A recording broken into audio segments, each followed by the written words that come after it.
Buenos días, chicas, chicos.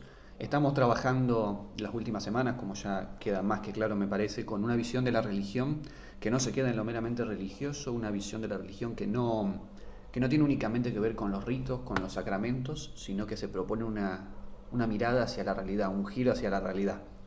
Eh, y con este trabajo que veo ahí que llegó hace un ratito, me doy cuenta que ya estamos como cerrando un poco este marco teórico que nos permite volvernos hacia la realidad. En consonancia con eso me parecía que era imposible avanzar con esta materia y más con ustedes en este año que está enteramente abocado a esto, hablando de abstracciones sin detenernos a la realidad concreta que nos está rodeando y que nos avasalla por todos lados. Y la realidad concreta hoy en día, en estos momentos, seguramente también dure poco porque así son las noticias, pero hoy en día lo que nos está llamando mucho la atención desde afuera es esto.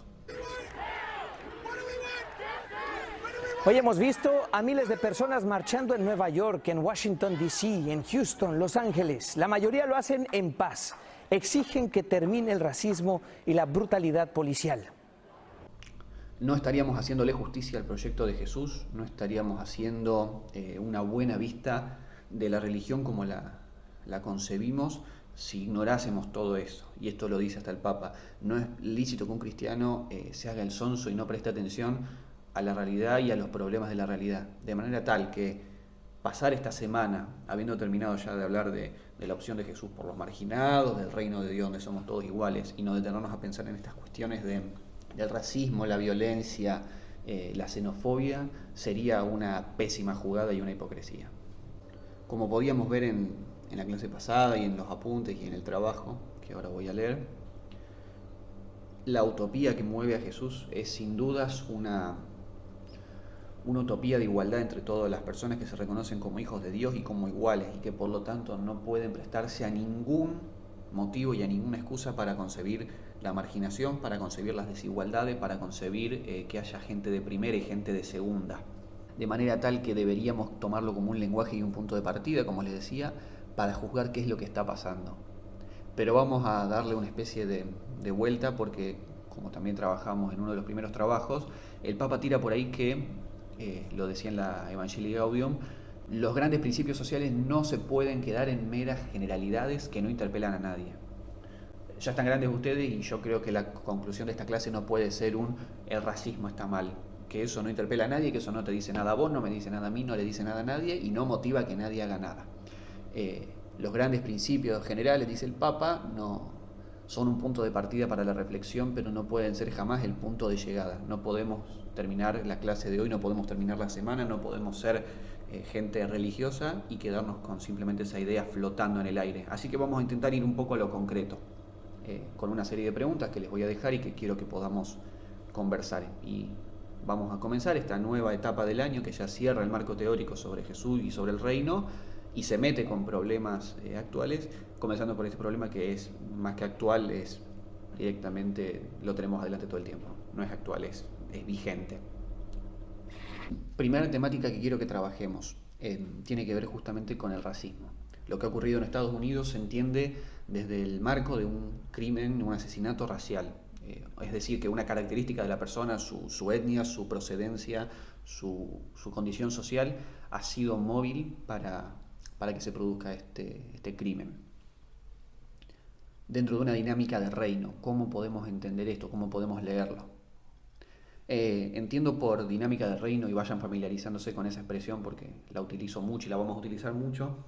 Dinámica de reino es la forma en la cual deberían darse los vínculos según este reino de Dios que hemos definido la clase pasada, la forma en la cual deberíamos tratarnos, las maneras en las cuales el poder, la influencia y todo eso debería darse entre nosotros en un contexto de reino, dinámica de reino.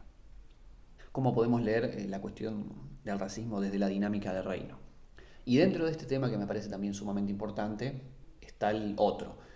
¿Cómo podemos hacer más local y hacer más cercano y mirar a nuestra propia quinta esta cuestión del racismo? ¿A qué voy con esto? Y quiero ser muy claro. Está bien indignarse y está bien solidarizarse con una protesta en Estados Unidos que se volvió multitudinaria, que explotó un sistema que parecía estable y que demostró que hay muchísimo descontento y que la violencia venía siendo tapada o silenciada o normalizada, porque una reacción así de tantos miles de personas y de tantos días no se consigue si no es con una tensión social muy grande. Y está bien que cambiemos nuestra foto de perfil por negro, o que tuiteemos o que posteemos con un hashtag, no hay problema con eso.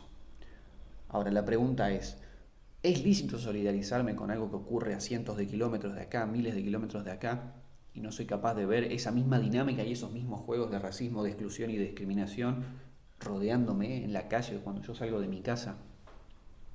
Y voy concretamente al hecho del error de pensar que en Argentina, que en Latinoamérica no hay racismo, no hay xenofobia y no hay violencia institucional de parte del Estado sobre personas con una base racial. Y esto les voy a dejar acá un texto para orientar el trabajo que es del Papa y está tomado también de la Evangelii Gaudium, que es el texto que les di para trabajar las relaciones entre política y religión. Está sacado de ahí mismo. No, no podemos cometer la hipocresía de condenar un discurso xenófobo, un discurso de odio en Estados Unidos, y acá normalizar y permitir que circulen discursos violentos, asesinos y súper denigrantes para con las personas. Y el Papa también dice que donde hay un eufemismo, como decía también en una de las preguntas, se esconde un crimen. Donde ponemos palabras lindas como marginación social, violencia institucional, estamos hablando de cosas que si le sacamos esas palabras técnicas no se ve tan lindo. Pero estamos hablando básicamente de a estos negros de mierda hay que matarlos, de que hay que poner una bomba en la villa, de que hay que armar un recital de damas gratis y poner una bomba para que se mueran todos los familiares, de que si la policía mata por la espalda de un tiro a un pibito que era morocho es uno menos. El hashtag uno menos, no puede existir una cosa así si nosotros nos consideramos gente de bien y gente cristiana. No podemos permitir que se circule ese discurso impunemente como si fuera lo más normal del mundo y como si fuera una postura válida a tener en cuenta, cuando el discurso se basa justamente en proponer que hay un sector social que no vale tanto como el resto, que hay un sector social que debería desaparecer para que el resto pueda avanzar. Si yo postulo que hay un sector social definido por su color de piel o su clase social o su origen étnico que sobra en nuestro país y que no debería existir más, es racismo, lisa y llanamente, y yo no creo que debamos negociar en este punto. Será racismo no basado en la raza o en la etnia, no estamos acá discriminando a los negros, aunque en Argentina sí se discrimina a los negros, afroprocedentes por supuesto. Después les dejo también material sobre eso. Pero no es el principal racismo del cual nosotros somos cómplices con nuestro silencio o incluso con nuestra acción o con nuestras palabras. Tenemos, yo creo, un racismo súper marcado para con estratos sociales bajos. Los negros, la villa, los pobres. No hay que disfrazar las palabras. Aparte todos sabemos de lo que estamos hablando. Entonces creo que esta es una chance también que nos interpela fuertemente para no cometer la hipocresía de mirar lejos y aplicar el evangelio y los principios humanos, aunque fueran ateos, de que todos somos iguales, de que toda vida importa, siendo que acá no somos capaces de reconocer las mismas dinámicas de odio, de indiferencia, de explotación. De manera tal que la actividad también que les dejo para... De manera que la actividad que les dejo para esta semana tiene que ver un poco con poder empezar a poner en palabras esto. Y digo en palabras y no en texto. La actividad se va a entregar en formato de audio. Y voy a empezar a usar mucho de pedirles audios. ¿Por qué? Porque cuando uno escribe puede enmascarar su pensamiento en expresiones que, como las puede redactar, las arma y salen bien. El audio los obliga a ustedes a poner la voz, a poner la entonación, y se traslucen mucho más ustedes mismos y mucho menos lo que ustedes quieren decir. Y creo que para estas temáticas que pierden el eje objetivo y que se basan mucho más en la opinión, es importante que ustedes puedan salir a la luz. Y no tanto lo que ustedes quieren decir o lo que ustedes creen que yo quiero escuchar. No sean complacientes conmigo, no opinen solamente para quedar bien o para probar. Eso ya está más que descartado. Confío que a esta altura del año y a esta altura de su escolaridad conmigo lo sepan, pero por las dudas lo reaclaro. Les voy a dejar una serie de preguntas abajo en la descripción de este video. No son un cuestionario, son un disparador. Van a tener que leerlas, que pensarlas, pero el audio que me devuelvan, que no tiene que ser de más de 3-4 minutos, como muy guaso, tiene que reflejar su pensamiento sobre estos temas. Las preguntas van a ser simplemente una ayuda para remover esas ideas y para obligarlos a que las traigan a cuestión.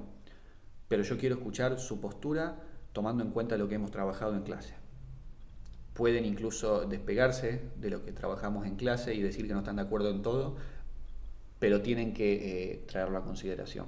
Entonces, los grandes hitos de esta clase de hoy son el reino de Dios y la discriminación, y el reino de Dios y la violencia racial. Las preguntas están ahí, están para que nosotros podamos aprovecharlas y para que no podamos nunca más acusar a la religión o al cristianismo o a la religión y al pensamiento religioso de permanecer indiferente ante el sufrimiento de las personas.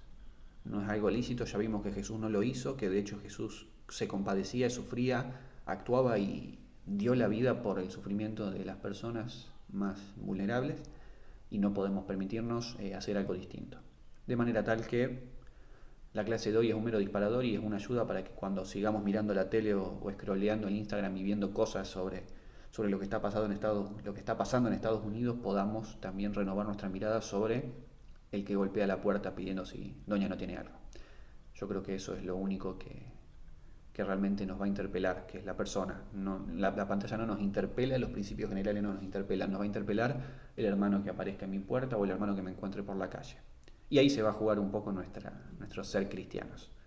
Así que, buena semana para ustedes, me pongo a corregir ahora mismo sus trabajos y espero que esto también les ayude para salir de ciertos lugares de no me daba cuenta, de no lo había pensado, hay que pensarlo. Y el lugar para pensarlo a veces quizás sea el religioso. Ojalá que estemos a la altura. Un saludo, chicos, chicas.